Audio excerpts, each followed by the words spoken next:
time. Yes, I'm trying something a little different today with the stream, so we're gonna see how this goes.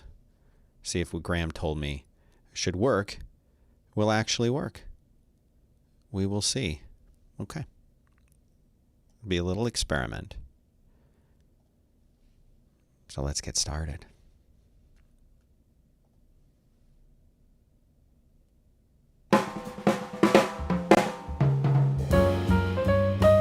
Good morning. It is December 14th. It's a Monday, and it's still 2020. I'm Dan Benjamin. Thanks very much for tuning in today. It is important for me to tell you guys how much of a difference it makes when you subscribe on YouTube or Periscope. It makes a huge, huge difference. So I'm just going to start out by asking you to do that. It really helps. Hope you had a good weekend. This is a really weird weekend. It's just such a weird year. I can't wait for it to be done. What do you think? I don't know. So we'll have to see. We'll see what happens. I'm reading the chat. People saying good morning, good evening. Let's hope everything goes nicely with this stream. You know, what's interesting is I get a lot of people watching on Periscope, more than on YouTube. I've talked about this before, and I'm fascinated by that. I was talking to Graham over the weekend, and he's like a guru, and he was telling me that I should get a camera, a more expensive camera, so that it can lock in the focus, because the GH4, I use a Panasonic GH4 camera, and he was saying that I was complaining because every time that I turn this camera on, you can't lock the focus. I'm sitting here in the same spot every time I do it. You'd think you could lock the focus on the lens, on the camera, and you just turn it on, boom, in focus, ready to go live. No, can't do that with a GH4. It loses focus every time. A GH5 does work. And that is a thing. But I can't afford another, whatever, $1,200 to get one. So I'm just going to have to manually focus. Do you want to know what the process is every single time I start? It's boring, but I'll tell you, because that's what we do on the show. We just talk because we're friends. I have an iPad here that the only reason that this exists is so beforehand I go over to the back of the camera, turn it on. I put it into Wi-Fi mode. I connect the camera app, the horrible Panasonic app, to the camera. So I look at the live feed on there. I tap it to make it focus, and then I quit out. And but that sounds easy, but that whole process takes like 5 minutes.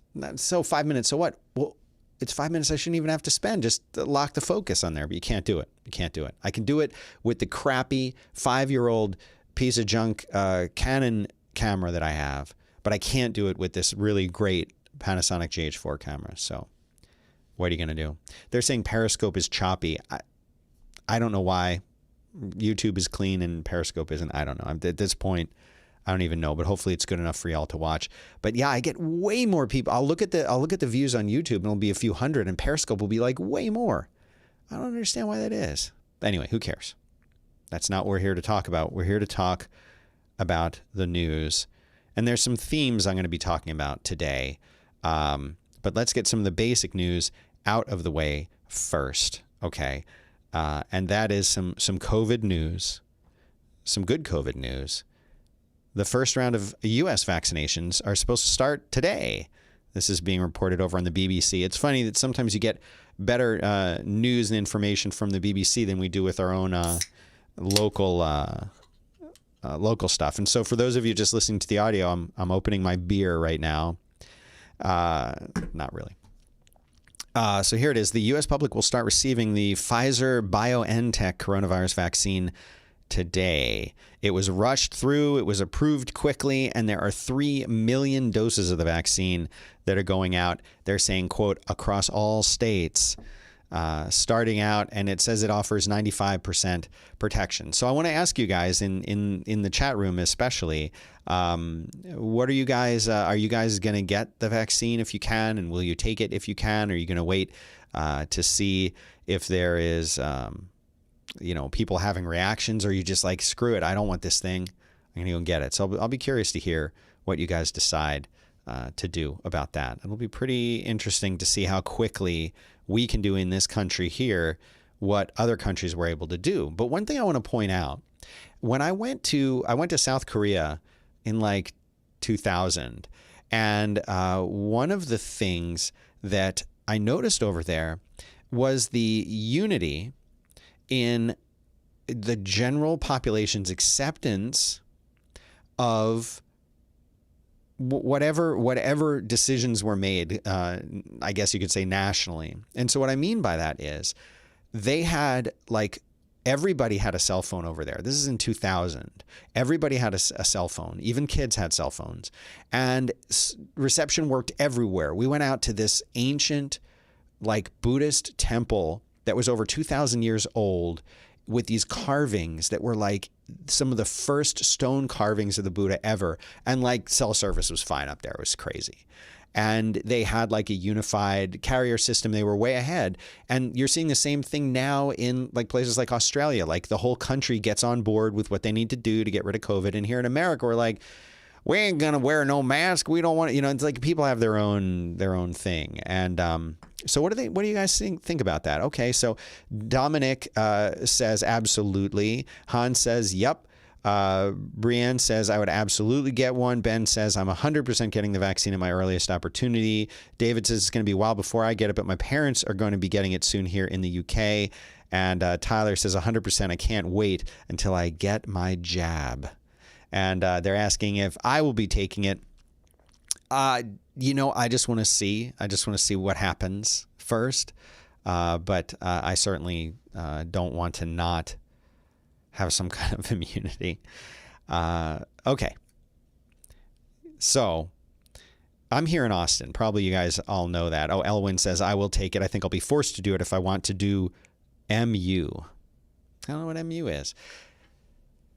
Austin. I moved here just under 10 years ago, and I've had a great time living here so far. It's been a lot of fun. It's a really, really cool town. It's been great for my business. It's been great to be surrounded by other people who really get tech and this kind of industry and stuff that I like to do and talk about. It's a wonderful place to raise kids. It's a great place to be, to have a family. It's a great place for singles. It's a great place for careers. And I'll tell you what, if you've been paying any attention to Austin real estate, the value is just going up and up and up. Well, so many companies are moving here. You heard about Joe Rogan famously moving here, right? You've also heard about Tesla. Well, there's some other places, and I've got some links for you here. Oracle has announced that it is moving its headquarters from Silicon Valley to Austin, Texas. So the key points as listed here on CNBC are that Oracle is the latest tech company to relocate out of California. And that's the thing. They're all coming from California to right here in Austin. They're saying that coronavirus is a big part of the excuse that tech companies are using as to why they're leaving. HPE is moving to Houston. But like I said, Oracle is coming, and they say that employees will be able to choose their office location or continue to work from home part-time or full-time. So they're being pretty cool about that. Oracle is implementing a more flexible employee work location policy and has changed its corporate headquarters from Redwood City, California to Austin, Texas. We believe these moves best position Oracle for growth and provide our personnel with more flexibility about where and how they work. Yeah, but that's not the only company. And actually, I've got another article here talking about the same thing, that they're moving. This is on Business Insider. But look who else is moving. Dropbox CEO Drew Houston is moving to Austin.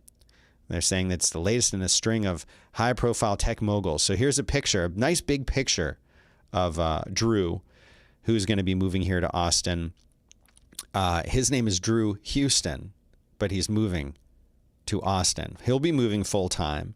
And he has got a full-time residence here. He's moving out of the city in California here. And they have been talking to some different people. One guy is a startup investor. His name is Keith Rabois. I think I'm saying that right. Who said that he's moving imminently to Miami. Okay. And he says that the state's lack of income tax is a big part of why. Well, we don't have an income tax here for the state in Texas, which is another thing. But our property taxes here are so high.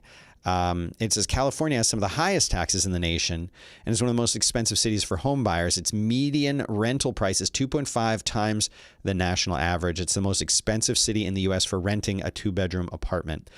Austin's going to be that way, though, if people keep moving here. It's crazy. So if you're not in real estate, get into real estate. And if you don't own any, buy some. We already talked about this, but I'll say it again. Elon Musk has confirmed, this was last week, and I talked about it then. He is just over California, and he's coming to Texas. So someone else coming to Texas. And here's something that I thought was pretty funny. It's another Business Insider article. They said that there's a Slack channel for Y Combinator founders. So if you don't know what Y Combinator is this great sort of incubator for startups and things like that. And they said that they had made a Slack channel for people who are moving, for founders who are moving from San Francisco to Austin. It had to be capped at 150 people because there were too many people. Here's a beautiful shot of downtown Austin looking at the Capitol. Now, if you're watching, which you should be and not just listening, you can see this is the Capitol building right here. And it's this beautiful stone building. And I have been telling my kids their whole life that this was carved from a single piece of stone. And we've gone there and they've toured it. And every time we go there, I say, was carved out of one giant stone. This entire building was carved out of it. And they don't believe me. And I don't know why they don't believe me about that, but they don't. So anyway, what do you think about that? That there are so many people, Tesla founder, like we said, Dropbox, so many tech companies. And HP is Hewlett Packard Enterprise, for those who don't know. And they were the ones who started Silicon Valley in the first place. It's crazy. Oh, that's right. I'm supposed to be doing these little Blipvert ads. So more and more people have written in. They want to do these ads. So let me just explain this really quick, what I'm doing here. I thought that it would be fun to help spread the word about cool companies, but to get in on this, you have to be a listener. And you have to have something that I can tell people about at like 1 or 2 sentences. And I'm charging like $15 for this. So if you wanted me to do your little ad, I'll do your little ad. And so here's the first one. Get the most awesome URL you've ever had at omg.lol. $5 gets you email forwarding, a web page, and unlimited DNS controls for your omg.lol address. Sign up at omg.lol today. Thanks very much to them for doing that. Please stand clear of doors. Dan Benjamin Live begins now. Cost me $1 to get that. All right, next article. Microsoft misfit helped lead company into the game market, but he has passed away. This is Eric Engstrom. He was one of the guys that basically helped create this technology that's called DirectX. And you may not have heard of DirectX, but DirectX was this really, really cool solution that it understood when you were playing a game, and it allowed them direct access to the computer's graphics card, basically the graphical capabilities. So you weren't really working through the operating system in the way that other games were. But the short version is it gave you a better experience than what would be a DOS game. So it used to be in the old days that all the good games, you would basically have to leave Windows and then launch them from DOS. Now, that sounds antiquated today, but DirectX was really, really new. And it basically paved the way for the Xbox. If you think about it, it led to the creation of the Xbox.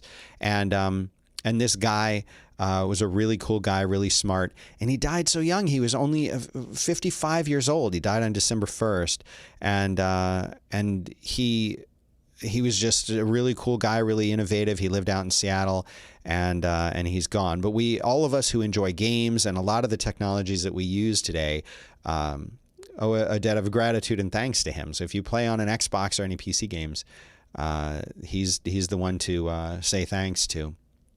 Tyler in the chat says, I visited Austin in 2008-9 and I regret not applying to UT.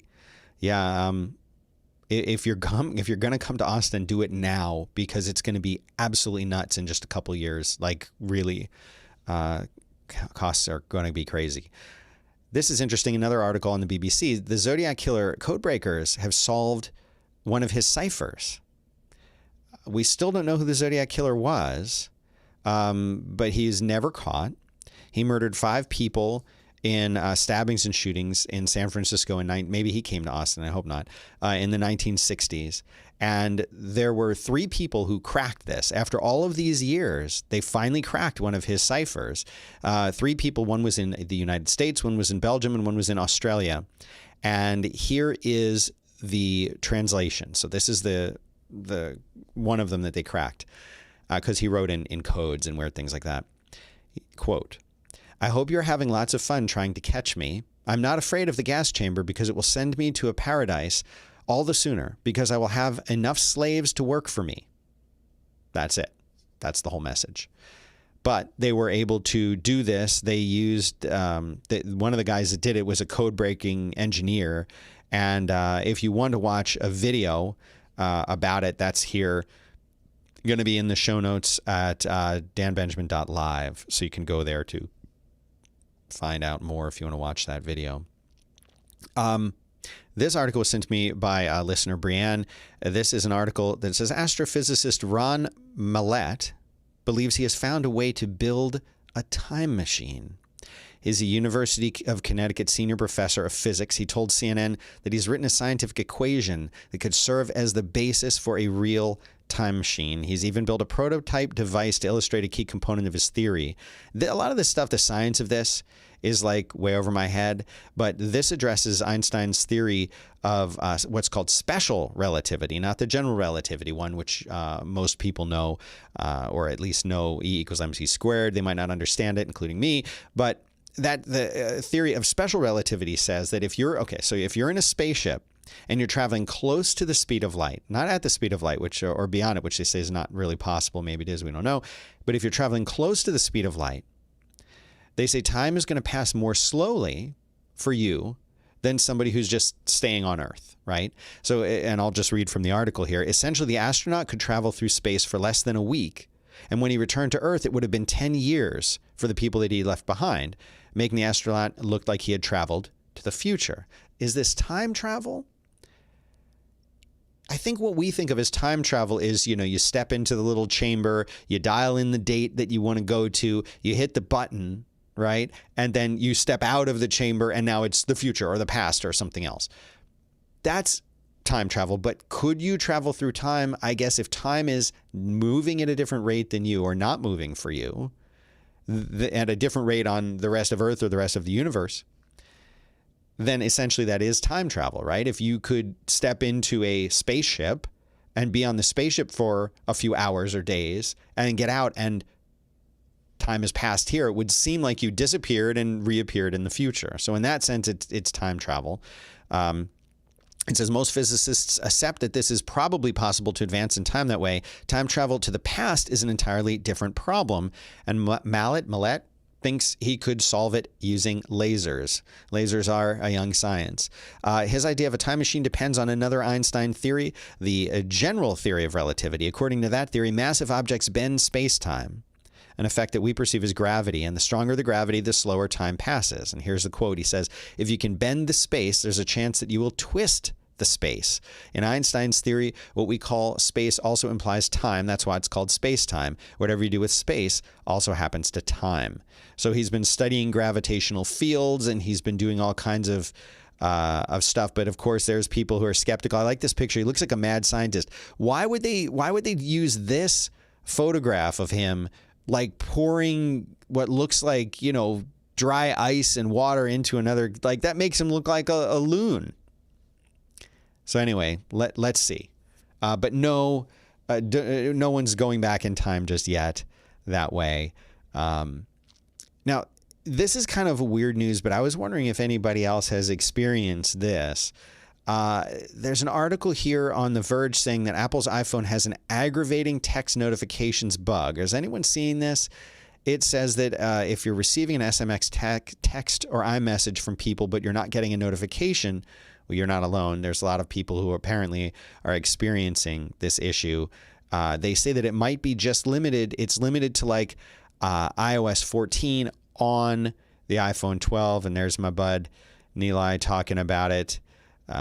He's a cool dude. I remember when The Verge was just starting and I went out there and visited them and I was on a couple of their episodes in town, which is really cool. Now, on a more serious note, George Clooney has been hospitalized. Let me tell you what's going on. He lost weight for a role in this movie called The Midnight Sky. And he was preparing for The Midnight Sky, and it is a science fiction drama, which is great. Need more of those. He's 59 years old, and he had stomach pains, and he was rushed to the hospital. I'm very worried about him, but he said he's going to be okay, but they think it was his diet. He says, quote, "I think I was trying too hard to lose the weight quickly and probably wasn't taking care of myself." He apparently is playing a cancer-stricken scientist who, opposite Felicity Jones, is trying to solve some kind of global catastrophe. He says, "I grew a big, ugly beard." Here's a picture of him with the beard. "I grew a big, ugly beard, and my son, Alexander, loved it because he'd hide things in it, which I wouldn't know about until I got to work. And I'd be like, oh, there's a popsicle stick stuck in my beard." I'm not going to show you the trailer to the movie, but it's there, and you can go check that out in the show notes. Looks like a good movie. Speaking of space, the Meteor Shower, which I have always pronounced Geminids, and they're saying the stream is lagging. I'm sorry the stream is lagging about that. You know what I'm going to have to start doing? I'm going to have to start like rebooting the frickin' router before I go live every time, because it rained over the weekend. So what are you going to do? Anyway, there is a meteor shower here, and it is the best way to watch it. It starts, usually it's between the 4th and the 17th of December. But Sunday and Monday night, so last night and then tonight, you're going to be able to see about 120 meteors per hour traveling at 22 miles per second. And so they think it's going to be better this year because there's also a new moon, so the skies will be even darker. So if you want to know when to go out, you're going to have to go out between about 9 and 10 p.m. if you're in the northern hemisphere. Try to be away from streetlights. And go and check that out. Now, I can't, guys, I'm sorry, you're complaining about the stream. I can't do anything about the stream because if I hit stop, it's going to screw everything up. It's going to screw everything up. So I'm sorry if it's lagging. I apologize. What can I do? I rely on these different services. If all of you guys switched over to YouTube, I didn't have to stream it to Twitch and Periscope and YouTube, it would probably be a little better. I'm doing the best I can. I'm trying here for you guys.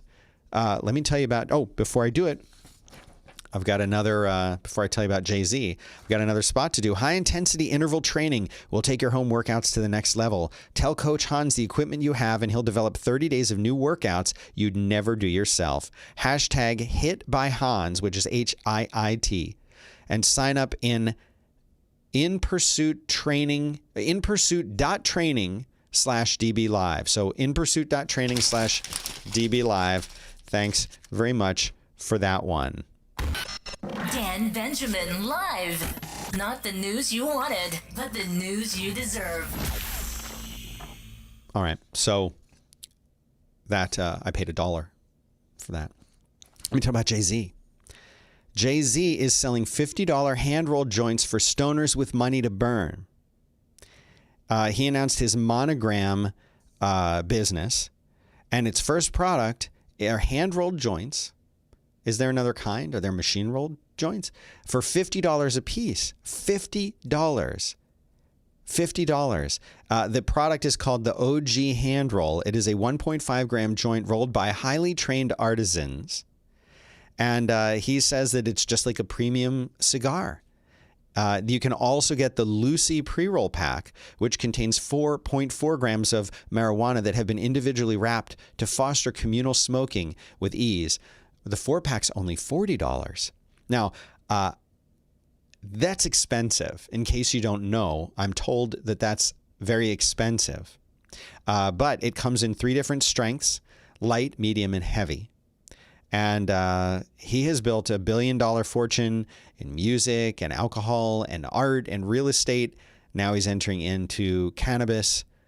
And so thanks very much for those $50 joints. I think people will buy them. Little quick note here. YouTube has, not YouTube, Google, YouTube, whoever, they are testing a dark mode for their desktop web search. You can see what it looks like here. They apparently are rolling it out. Some customers will see it. Not all of them will see it. And we don't know how long they're going to roll it out to everybody. But yay, dark mode. Here's something that I found to be very interesting. People are still complaining about the stream. What do you want me to do? You all want to come over to YouTube, then it'll be fine. It'll be fine.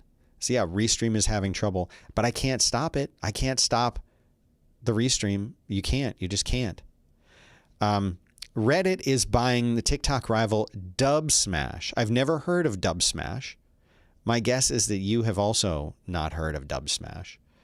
But apparently they wanted it, not so much its audience, but they wanted its video creation tools. It's clear that Reddit Reddit has had video embedding forever, but I think they wanted TikTok, because TikTok is a big thing.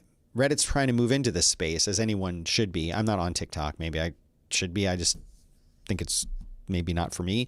But these video creation tools are going to be brought into Reddit. They're going to be available in Reddit, and they are going to be basically, I guess, letting Dubsmash exist as its still own company, but it'll be fully integrated into Reddit. Now, here's a really cool article. This is an article by Dave Weiner, which talks about how he and Adam Curry basically invented podcasting.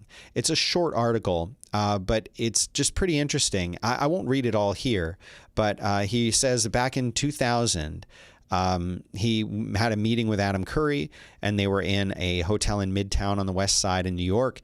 And he said when they were talking with Adam, he and Adam were talking, and he said that he had this idea. They had this idea. He said, when I got back home, I did what programmers do. I iterated and kept showing it to him, saying, is this what you want? Is this how this new medium could work? And he said, eventually we got there, and it was the invention and the creation of RSS. It was the key idea for podcasting. It made it all possible.